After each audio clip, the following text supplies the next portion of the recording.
Erki, oled siin varustusega koormatud, aga oma inimeste keskel selja taga käib väga tihe pildistamise töö. See suur töö, mis sai eelmisel laupäeval ära tehtud, on siin. Mõnus on olla siin?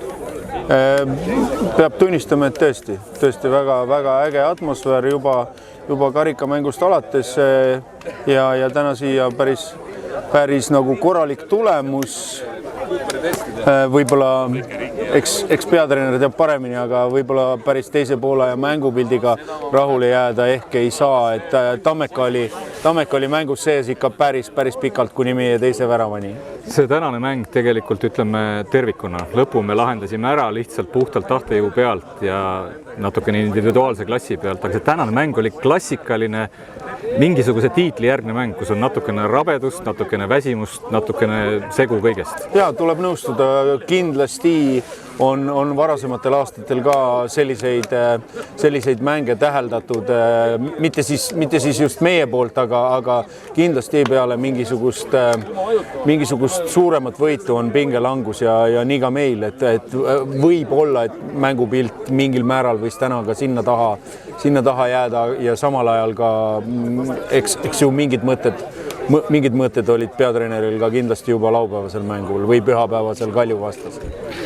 Selle pühapäevaste mõtete kohta Kalju täna komistas, võib öelda, sama vastase otsa, kelle otsaga meie oleme komistanud 1-1 viik Kaljuga.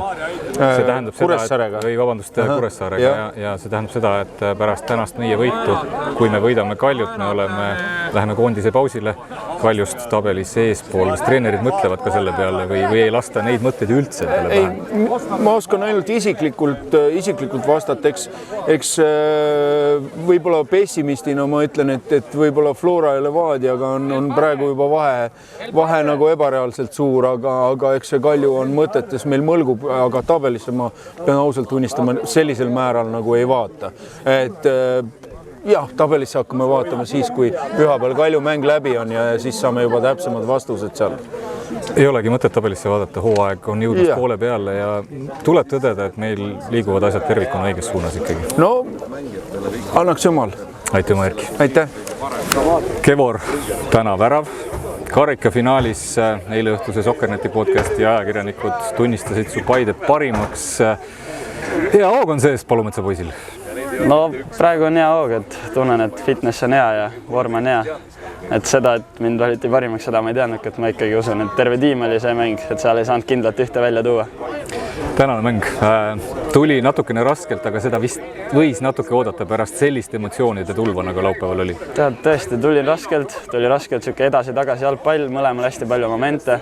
Aga ma arvan, et kõige tähtsam on see, et 3 punkti on tabelis, et seda mängu ei jää meil mäletama hooaja lõpus keegi, et peaasi, et need 3 punkti tabelis on. Paide muru, fantastiline. Väga hea, see ei anna võrrelda siin, et alekokid ja asjad ka, et see on väga ilus, väga hästi hooldatud. Kevor, mis mõtted on pühapäeva eel? Nõmme Kalju täna komistas Kuressaare vastu 1-1 viik nendega. Tänane võit andis meile tugeva eelise selle pühapäevase mängu eel. Ma arvan, et meil muud varianti ei ole, et me peame minema seda mängu võitma, et nüüd on aeg, kus me peame hakkama nüüd võite võtma ja see on väga hea koht, kus võtta napsata esimest korda siis top 4 satsi Premium liigas. Satsi vibe on läinud sellest hiliskevadisest ajast kuidagi silmnähtavalt järjest paremaks, keemia on järjest parem. On, et mängijad on üksteisega harjunud ja hea on vaadata, et riietusruumis ka, et kõik suhtlevad väga hästi omavahel ja hea on kohe. Lasen su minna, su selja taga käib see hirmus sagin, kindlasti on väikseid fänne, kes tahavad ka sinuga pilti teha. Aitäh, Kevor! Aitäh!